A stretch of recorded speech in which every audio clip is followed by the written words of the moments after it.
¿Ese juego cómo se llama? No es un juego. ¿No es un juego? Entonces... Mamá me quiere matar. Continúa la polémica en torno al rescate de esta pequeñita de 6 años, víctima de maltrato por parte de su madre. En Florida, una madre enfrenta cargos criminales por abusar físicamente de su hijo de 3 años. Captada en video aventando y pateando a su pequeñito de solamente 3 años. Y una mujer mató a sus 2 hijos y después se quitó la vida. Lo azotaban y lo asfixiaban y lo tenían comiendo de la basura. Su madre no hacía nada para defenderlo. Una jueza, y aparte una jueza, una mujer del Tribunal Superior de Justicia de la Ciudad de México, absolvió a Berenice Silva, que es la madre de este pequeño de Crucecito. ¿Qué tienen en común todos estos encabezados? Son madres que desvivieron a sus propios hijos. Yo soy la CEO de la crianza, estamos en La Nube Rosa y hoy vamos a tratar un tema muy delicado, el terror en casa. Hola Nina Massati, vamos a hablar de este tema. Hola, muchísimas gracias por invitarme, muchísimas gracias por visibilizar este tema porque es muy difícil que a estos casos se les dé la justicia que merecen, la luz que merecen, que salgan a la luz, se vuelvan virales, así que tenemos que hablar de esto. Sí, y justo lo que acabas de decir, tratando de hacer un poquito de investigación, te comentaba hace unos minutos, es muy difícil encontrar titulares de situaciones que sí están pasando y que los medios tradicionales no están cubriendo, no se habla. Y son casos que han llegado, muchos de ellos en México. Sabemos que pasa en todo el mundo, pero hoy vamos a hablar un poquito de lo que está pasando en México. Y bueno, platícanos cuál es el panorama de esto. Bueno, pasa que tenemos una cultura que romantiza la maternidad, que nos hace creer que todas las madres son buenas, que todas las madres son protectoras.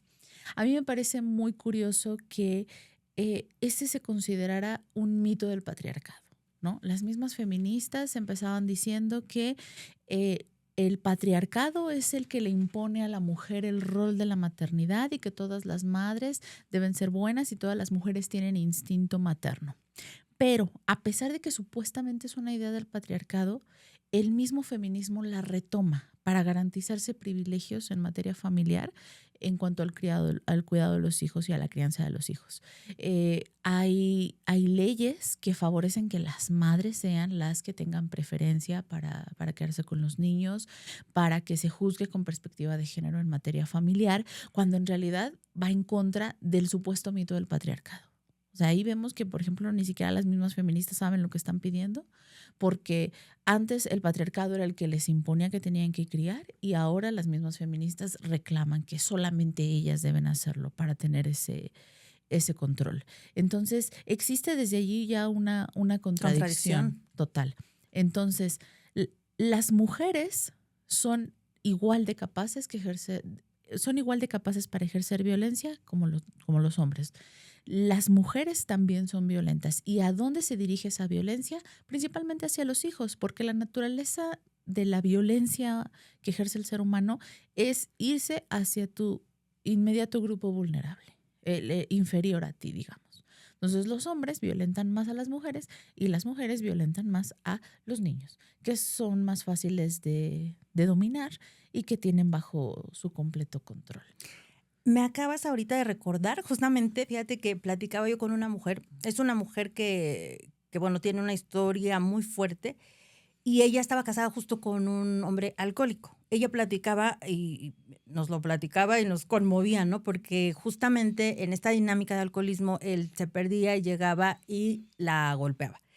Y ella ahora ya es una mujer con terapia y con conciencia, por eso lo relata, ¿no? Y ella nos lo platicaba y decía, mira, mi esposo llegaba alcoholizado, muchas veces llevaba amigos a la casa que a mí me producía, pues obviamente no era nada agradable atenderlos, dice, y entonces yo muchas veces ahí lo hacía enojar porque decía, ahorita no me va a hacer nada porque están los amigos.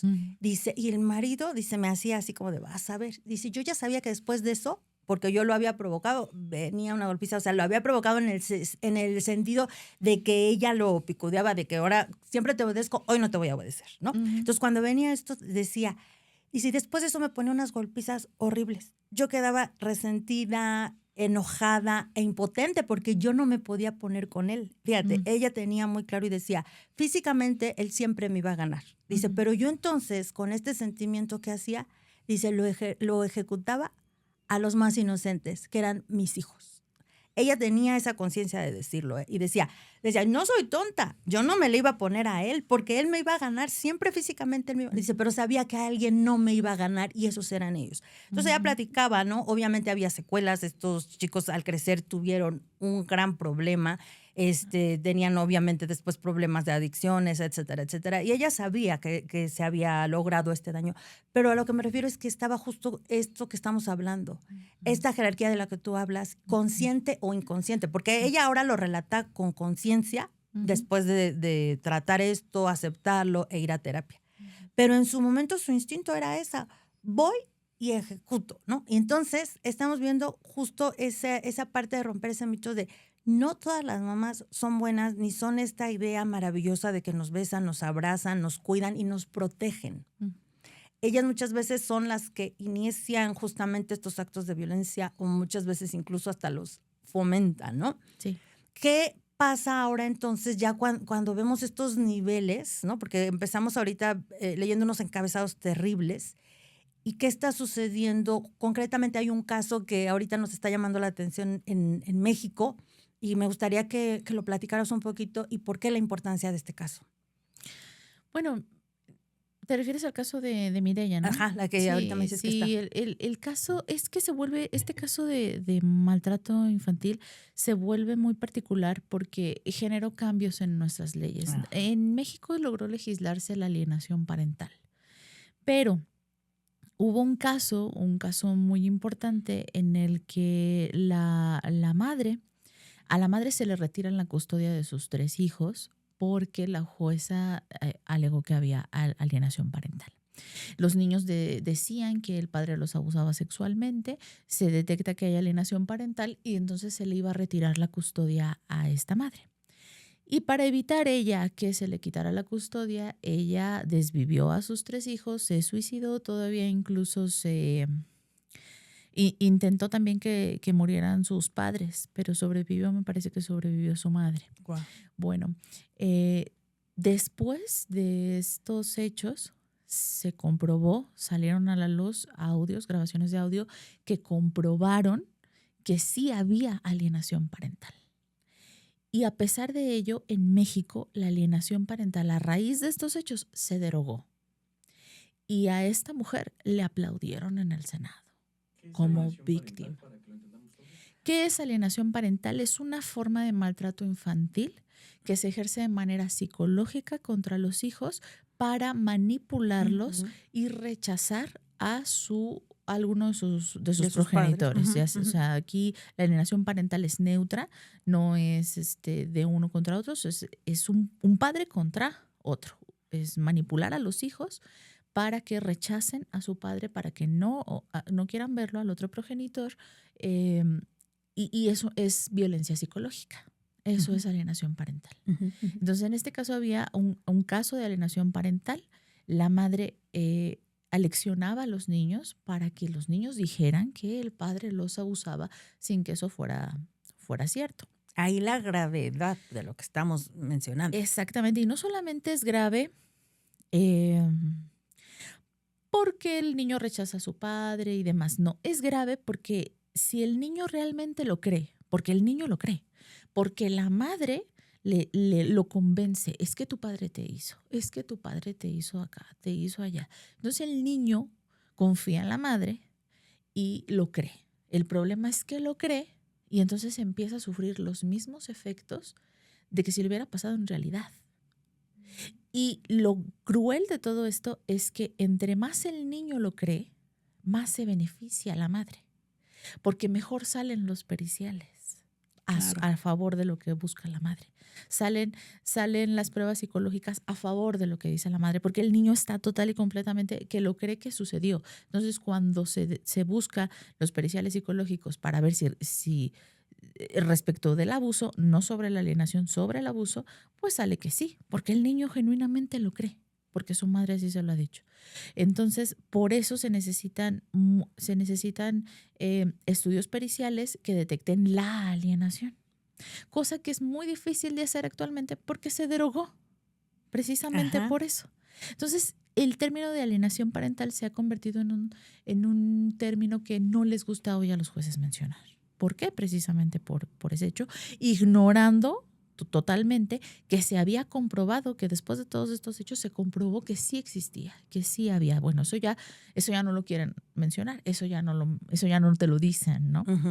Entonces, el daño que se les hace a los niños es terrible antes incluso de estos hechos. Entonces, este caso en particular, pues fue un parteaguas en nuestra legislación que ahora se ha convertido en un obstáculo para la protección de los niños. Wow.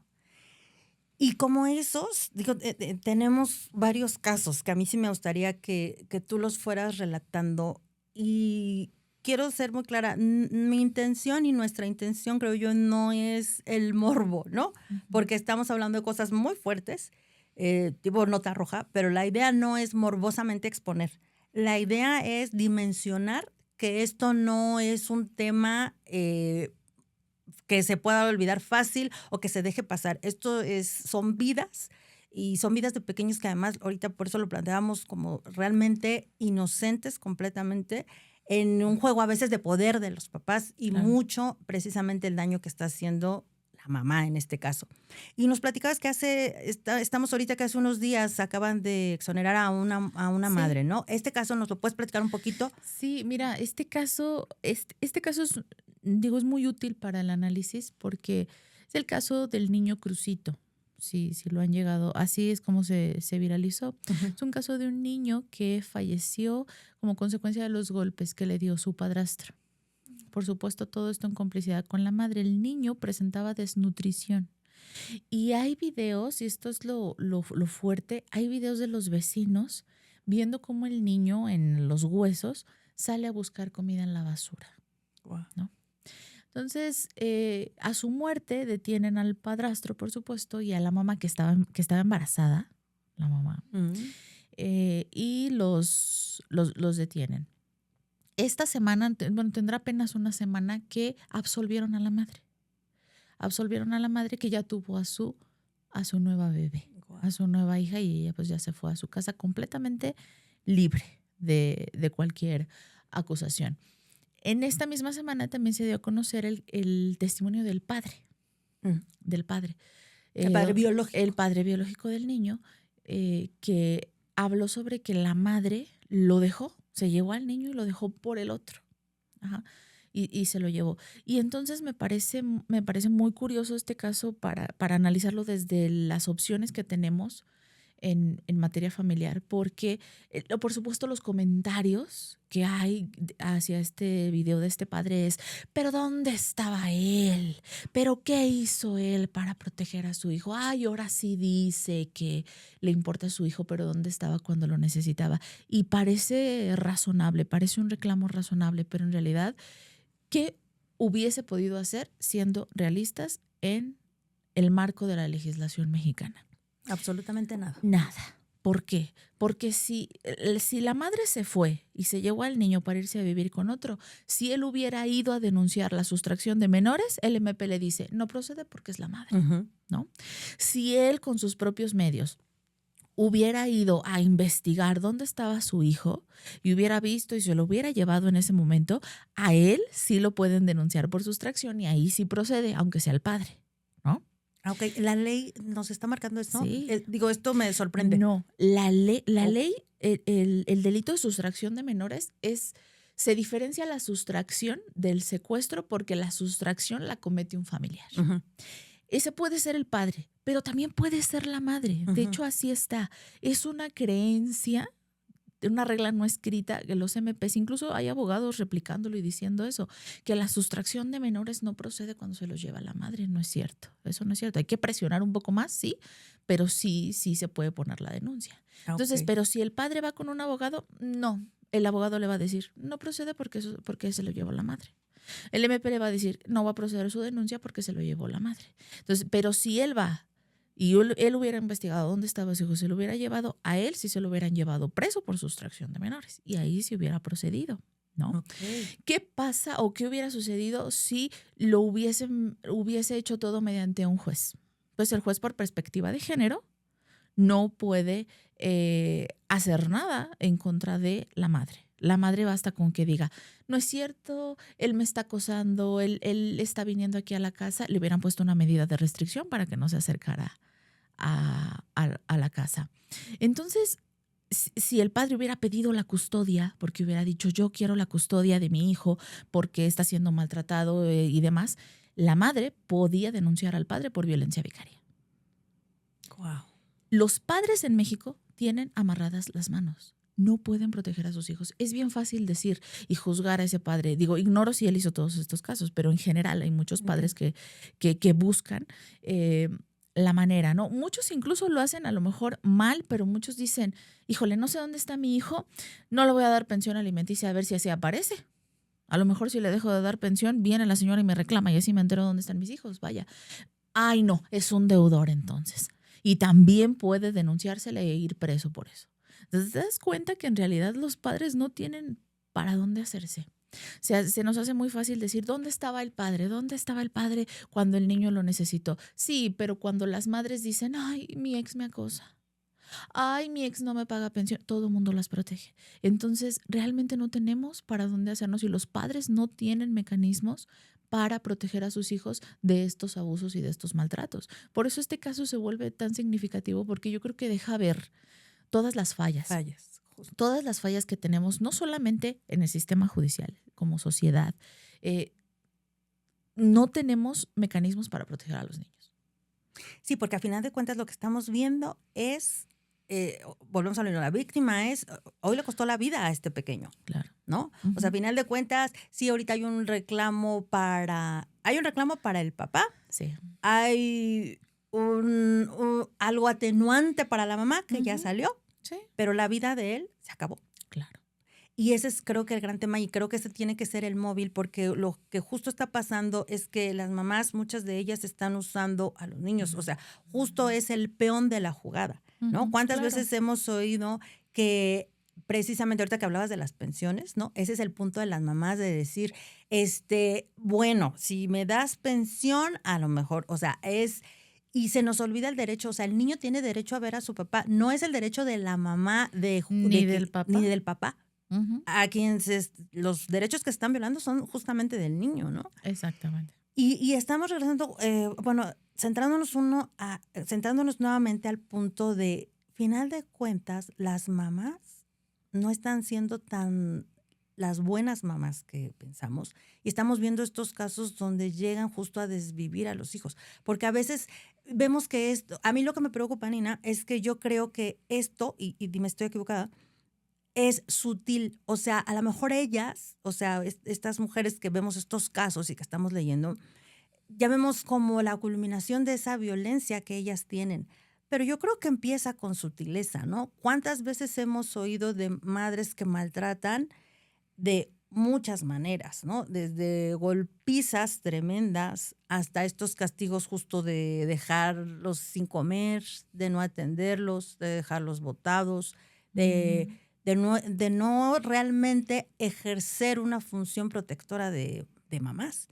Sí, ¿no? Y además castigos que no solamente van hacia lo físico, sino castigos también psicológicos o torturas psicológicas, ¿no? O sea, no sé, te pongo un ejemplo de un castigo de... bueno, a mí me pasó una vez mi mamá, mira, ni siquiera me acuerdo qué hice. Y yo creo que a lo mejor por eso fue efectivo el castigo, porque lo que sé que hice lo volví a hacer, pero me impidió que le llamara mamá durante semanas. O sea, yo le decía a mamá, me decía, no me digas mamá, yo no soy tu madre.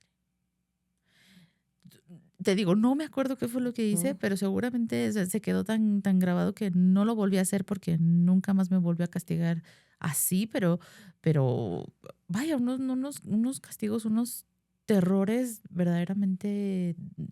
es difícil, ¿no? Otros castigos, por ejemplo, cuando las madres son narcisistas, el hijo nunca lo hace bien, ¿no? O sea, te dan una indicación, te dicen, mira, esto se limpia así, ¿no? Y tú al día siguiente vas y lo haces y lo limpias como... No, así no se hace. Y te dan una nueva forma de hacerlo y te confundes. Y luego vienen los golpes y vienen los castigos porque tú nunca lo haces bien. Pero en realidad No sé, eso es un juego psicológico, una disonancia cognitiva que te hacen allí para que tú siempre vivas así, siempre estás alerta, siempre estás, no sé, es que nunca lo hago bien, es que nunca puedo. O sea, realmente la afectación que tienen los niños con estas formas de tratarlos van desde los más sutiles hasta los más graves y trágicos y difíciles como los que vemos. Exacto. Ujú. Sí, y te decía yo por eso ponerlo, porque a veces oímos esos casos, ¿no? Ahorita estamos hablando de algo ya muy drástico, perder la vida, y a lo mejor lo vemos lejano, pero a mí me gustan estos espacios para que nosotros también reflexionemos como mamás. O sea, a ver, ¿qué está pasando, no? O sea, y yo a veces me comparo con esa, ¿no? Con la mala. Ay, no, yo nunca le haría eso. ¿Cómo crees? Ya sobrevivió mi hijo. Pues claro, porque yo no sería capaz. Ajá, pero eso no fue de la noche a la mañana. Empezó con esa sutileza, porque muchas veces esa violencia es sutil. Digo, no sé si recuerdes, pero yo creo que todos tenemos de alguna forma la anécdota de el amiguito que teníamos en la primaria, no sé, que sabíamos que la mamá le metía unas golpizas, que era un niño que estaba o tal vez moreteado, Sí. que llegaba lastimado, y era también como esa parte oculta, ¿no? Pero todos lo sabíamos, el elefante blanco de la sala, ¿no? Sí, sí. Todos lo sabíamos. Entonces, esa violencia, esa parte de lastimar, sí viene de la mamá, porque a veces pensamos que solamente los hombres son los violentos, pero aquí directamente la mamá es lo que nos está pudiendo, ¿no? Sí, pero déjame ahorita que lo estás mencionando, la autocrítica para respecto de nuestra propia maternidad. Así es. Voy a hacerte una pregunta. ¿Tú alguna vez te has preguntado si haces bien tu trabajo como mamá? Si lo has hecho bien, ¿te lo has preguntado alguna Sí, me lo he vez? preguntado. Claro, esa es una buena señal. Las madres normales se preguntan y se cuestionan todo el tiempo. Híjole, ¿habré hecho bien? ¿Estaré haciendo bien? Ay, ¿en qué me estoy equivocando? Ay, creo que la regué. O sea, esas preguntas nos atormentan a las mamás normales. Pero hay muchas allá afuera, en serio, muchas. Y, por ejemplo, en mi contenido se ve mucho, porque yo hago una crítica muy directa y muy constante hacia la maternidad. Entonces, a mí, en serio, nunca me faltan las madres que dicen, tú deja de estar juzgando a las madres hacemos lo que podemos, las madres somos buenas, las madres protegemos a nuestros hijos. En serio, una vez una me llegó diciendo, yo soy una excelente madre. Y les voy a decir una cosa, las excelentes madres nunca piensan eso de sí mismas. Esa es la Y peor es señal. una buena señal, es bueno, porque una buena madre se cuestiona, no cree que todo lo hace perfecto, al contrario, se pregunta, ¿en dónde estoy fallando? ¿En qué puedo mejorar? Esa es una señal de una buena madre. Ahí voy, no perfecta, nadie es perfecto, no existen las madres perfectas. Pero sí hay muchas formas de ser buena madre y también hay muchas para ser malas madres también. Entonces, el que una madre se cuestione constantemente, ay, ¿habré hecho bien? Luego a veces uno castiga a los hijos y se pregunta, ay, ¿fui muy dura? ¿O fui muy suave? Ay, esto le va a ocasionar un trauma de por vida. Yo siempre lo pienso con mis hijos. Yo digo, ay, no, es que esto lo va a traumar por siempre. Sí. No, claro. O sea, son preocupaciones que una madre normal tiene. La madre narcisista no. Dice, yo lo hago perfecto. Yo lo hago bien. Oye, pero es que no has pensado que tal vez No, yo estoy haciendo bien por mis hijos. Yo sé lo que es bueno para ellos. O sea, no tienen estas dudas. Ellas juran y perjuran que todo lo que hacen es maravilloso, que todo lo que hacen es bueno, que toda su crianza es incuestionable. Nadie debe cuestionarlas porque ellas parieron. Y esta es otra característica de quizás de lo que yo llamaría una mala madre, que es partocentrista. Siempre se enfoca en el parto. Okay. Cuando tú les dices, ¿por qué tu hijo debería estar contigo y no con el padre? Porque yo lo parí. Y las que somos madres sabemos que parir es la parte más sencilla. De hecho, sí. De hecho, es la parte más sencilla de la maternidad. Y dicho sea de paso, realmente tampoco haces gran cosa. Tampoco es la como chamba que, la hace el bebé. Exactamente, o sea, es todo un proceso en el que tú nada más vas cooperando, ¿no? Realmente no hay como que yo intervengo, no, solo vas fluyendo en el proceso de dar a luz. Entonces, a falta de mejores cualidades como madres, de decir, mi hijo va a estar bien conmigo porque pues yo soy una persona que trabajo, tengo tiempo para cuidarlo porque yo trabajo mientras él está en la escuela. O sea, todo este tipo de cosas que uno piensa en torno a la crianza, ellas son muy partocentristas. Se enfocan solo en yo lo parí. Eso es suficiente. Yo lo llevé 9 meses y yo lo parí y por lo tanto yo soy mejor y por lo tanto él debe estar conmigo y por lo tanto yo soy mejor que el padre. Mi función es más importante que la del padre porque yo lo parí.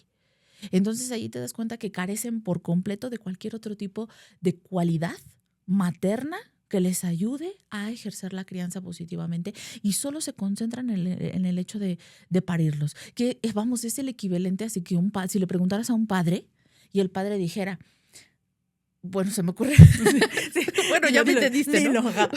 Ya me entendiste. Yo comeré. Como si el padre dijera, bueno, pues. Ajá. Es un argumento completamente absurdo. Y lo es. Y ahí tienes a las señoras repitiéndolo y diciéndolo como si fuera realmente un gran argumento.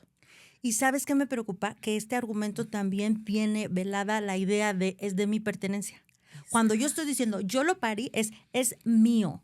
Y por eso también creo que en el fondo está eso velado de, como es mío, yo le doy o yo le quito la vida. Sí. Eso es lo que también está de fondo. Y es muy triste porque por eso se hacen justo esos mecanismos donde, pues, yo voy a hacer esto, ¿no? Y además, ¿qué pasa cuando nosotros llegamos a una familia, ¿no? ¿Quién es quien nos alimenta? La mamá. Sí. Y ella, de alguna forma, está justo este mensaje de por mí vives, porque yo te alimento. Entonces es una deuda que después, o sea, una deuda que ella se inventó, aclaro. Sí, claro. Entonces yo soy la todopoderosa y justamente por eso si quiero te quito la vida. Sí, y fíjate que sí es cierto, eso, yo nunca había escuchado esos comentarios hasta que me los empezaron a poner en comentarios en mis videos de que, y se me llamó mucho la atención porque me los ponían muy frecuentemente, que decían, sí, mi mamá me decía, yo te parí, yo te parí y si quiero te como. Sí. Yo nunca había escuchado eso, tengo que decir. O sea, fíjate, ya sabía yo de todas las... Nunca había escuchado esa expresión en particular. Yo lo parí, si quiero me lo como. Porque me hace pensar en los ogros, ¿no? Las ogresas, ¿no? Que se comían a sus hijos. No sé, me impactó mucho y empecé a escuchar ese mismo comentario de manera muy reiterada, por eso me llamó mucho la atención. Y es tal cual lo que dices. Yo creo que la mujer que es egoísta considera al hijo un deudor, una pertenencia, en lugar de considerar que el hecho de dar vida, que o no quiero yo restarle mérito, ¿no? Por supuesto, la maternidad y dar a luz, o sea, sí es difícil. Parir un hijo sí es difícil, pero no es todo lo que dicen. Ajá, no es todo. No es para que con eso tú vas a cobrar muy caro. Exactamente, o para que solo te concentres en eso. No se trata de restarle mérito ni a uno ni a otro. Precisamente por eso te decía, las malas madres se enfocan mucho en el parto. ¿Por qué? Porque pues, sí llevas trabajo, lo que sea, pero te digo, al final es algo que fluyes, no intervienes. O sea, en los 9 meses de embarazo, la madre no hace nada. No hace nada. Ella no se para un día y dice, a ver, déjame, hoy me toca diseñar una manita. O sea, no, la madre no hace nada, nada. Entonces, está muy bien que respetemos y todo, y que sí, las madres son geniales y la maternidad y todo está muy mono, pero no es, lo exageran para poder ganar más control, para poder ganar más poder.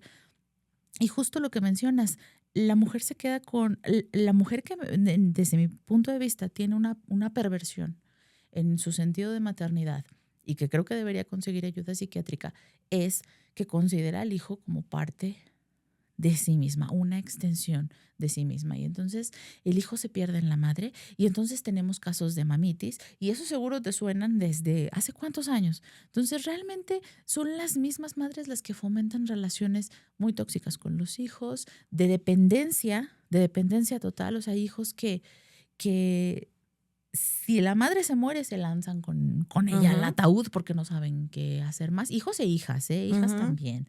Entonces, vaya, la misma madre se beneficia también de la dependencia con sus hijos. Entre más dependientes son sus hijos, las madres tienen mayor sentido de que las necesitan en el mundo y que se sienten útiles. Vaya, hay muchos temas de salud mental alrededor de la perversión que hay de la maternidad. Y también en estas que hablas de la dependencia, también ahora está mucho también el discurso contrario de tú tienes que ver por ti, ¿no? O sea, esa también es la parte de tú tienes que ver por ti. No solo eres madre, entonces tú tienes derecho a, si el niño te estorba, pues puedes deshacerte de él un rato, Claro. o que alguien más se haga cargo. Digo, tenemos historias donde sabemos que hay mujeres que tienen hijo y lo regalan, tienen otro y lo regalan, tienen otro y lo regalan, etcétera, etcétera. Porque de alguna forma incluso el discurso de ellas es, me estorban, ¿no? Y también es un discurso muy fomentado ahora que escucho donde lo que tú decías, de eso de cuestionarte, ¿no? De si estoy siendo una buena madre. Ahora justo también se fomenta de, oye, que nadie te cuestione, tú sabes lo que estás sufriendo. Oye, la maternidad es cansadísima, es lógico que un día quieras botar todo. Oye, tú date chance, ¿no? Incluso yo hice, fíjate, un contenido justo donde hablaba de que la maternidad es cansada y yo hablaba porque tú sabes que cuando estamos formando a veces hay que repetirles mucho las cosas a los niños, ¿no? Es repetitiva, así es la maternidad. Y hubo alguien que me comentó y me dijo, pero eso es porque los padres no nos ayudan, porque nuestra maternidad está jodida, o sea, lo de mismo, nuestra maternidad está jodida porque el padre no está presente ayudándonos. Y yo le contesté, ¿quién escogió ese papá? Ay, no, estás abriendo la puerta. No. Sí. Ya, no. Sí. Pero volvemos a lo mismo, ¿por qué? Porque otra vez, todos tienen la culpa, menos yo. Sí. Y yo estoy padeciendo este chiquillo. Sí, yo soy la culpa, yo soy la pobrecita víctima de las decisiones que yo tomé. Pobre de mí. Entonces, redondeando un poco y ya para ir terminando, es un tema que nos da para muchísimo más. Creo que empezamos con algo muy fuerte y lo estamos ahorita como hablando algunas de las aristas que hay, pero creo que tiene que ver mucho más. Me gustaría yo creo que vale la pena después abordarlo más y también un poco platicar. Me gustaría como ir cerrando con algo que me permito decirte porque tú has sido muy transparente y tú has hablado del caso que tú sufriste justamente con una mamá violenta. Y me gustaría cerrar esto con la parte donde tú nos dejes con esa reflexión, tú como hija, como sobreviviente a una mamá de este tipo. Cuéntanos un poquito qué es lo que pasa ahora en ti, cómo quedaron esas secuelas, que yo sé que eres una mujer con terapia trabajada y que está haciendo un gran esfuerzo, pero está tu parte humana donde también fue trastocada en esa niñez. ¿Puedes platicarnos un poquito como para dejarnos en esa reflexión de lo que puede pasar? Sí, varias cosas aquí quiero mencionar. Una es, todavía a mis 35 años que tengo, todavía sigo sufriendo las secuelas de lo que viví. Muchas las he ido sanando en el proceso, muchas me llevaron a situaciones muy desastrosas de las que me he podido recuperar. Pero, por ejemplo, actualmente hay una en particular que me sigue costando mucho y es el trastorno alimenticio que padezco.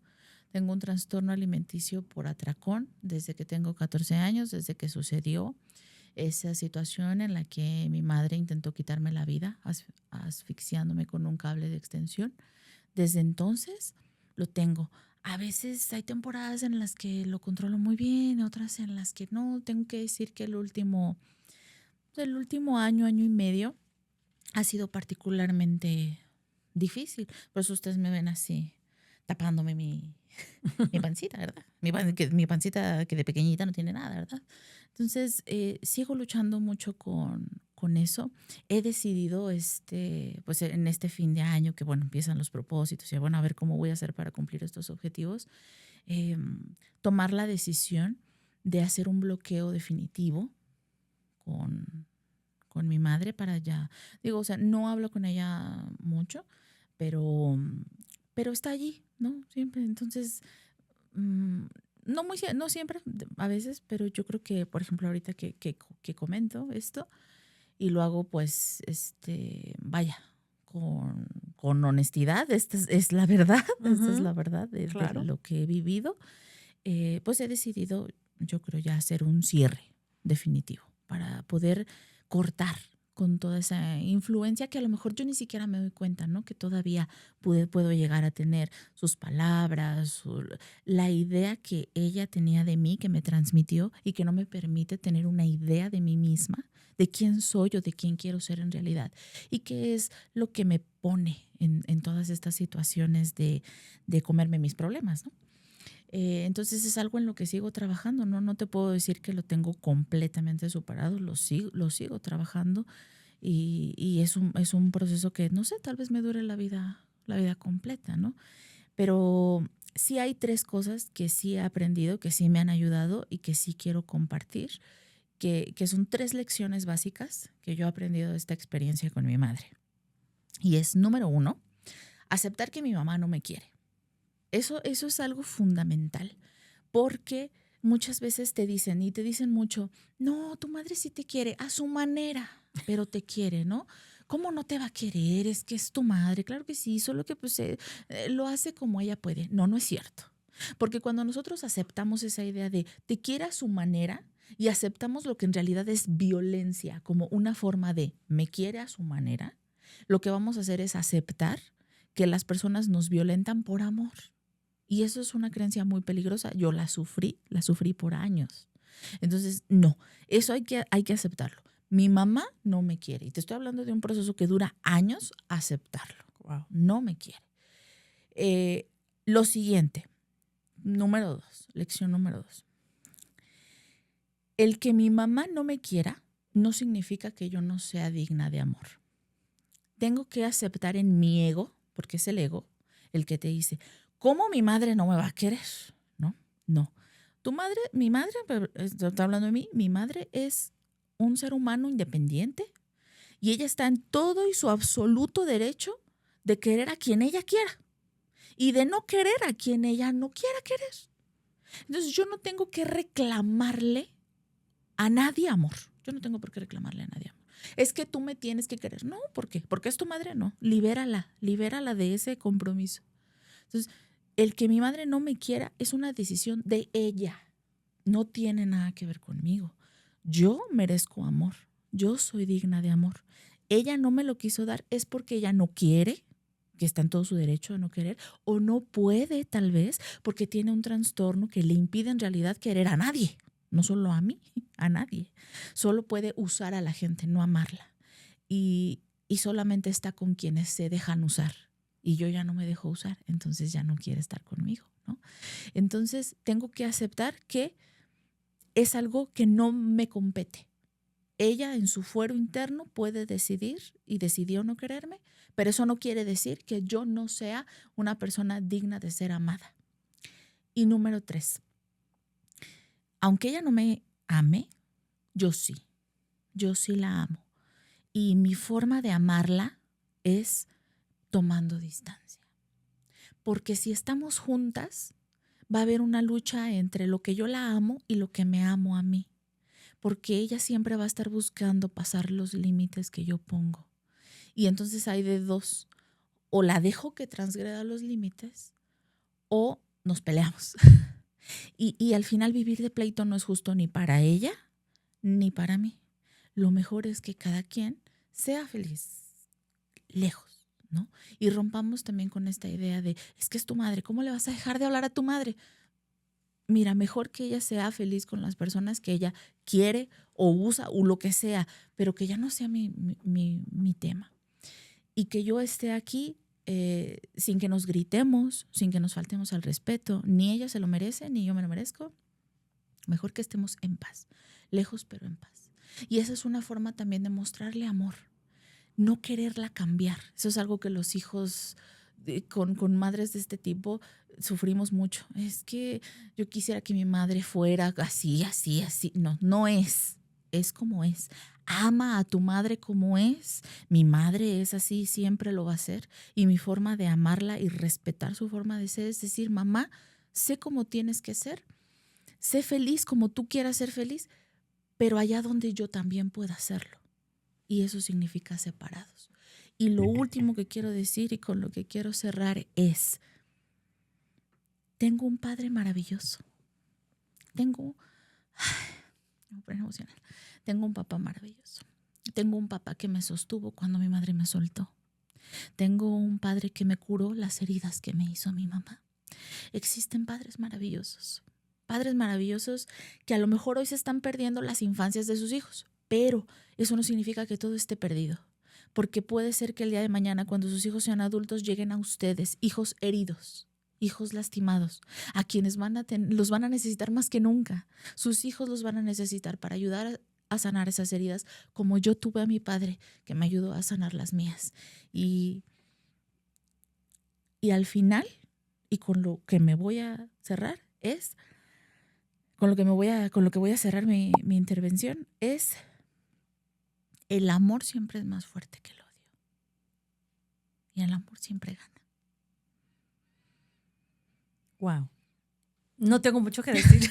Me conmoviste y justo por esta parte, y me gustaría mucho hablar justo a esos hombres que a lo mejor ahorita no tienen esperanza porque no están viendo a sus hijos, pero tú eres un caso así, buscaste a tu papá y tu papá estuvo para ti. Yo creo que ese es el trabajo hoy de los hombres. Hay muchos se está perdiendo en la lucha y yo sé que la están ganando muchas mujeres, pero creo que hoy, con el caso de Nina y muchos casos, creo que hoy es justamente el poder decir, ¿qué voy a hacer? ¿Sabes qué? Síguete llenando de amor, hombre, para que cuando recibas a tus hijos puedas darle eso de lo que tú estás lleno, de amor, porque te necesitan todavía y sí los vas a poder recuperar. Gracias, nos vemos en la siguiente.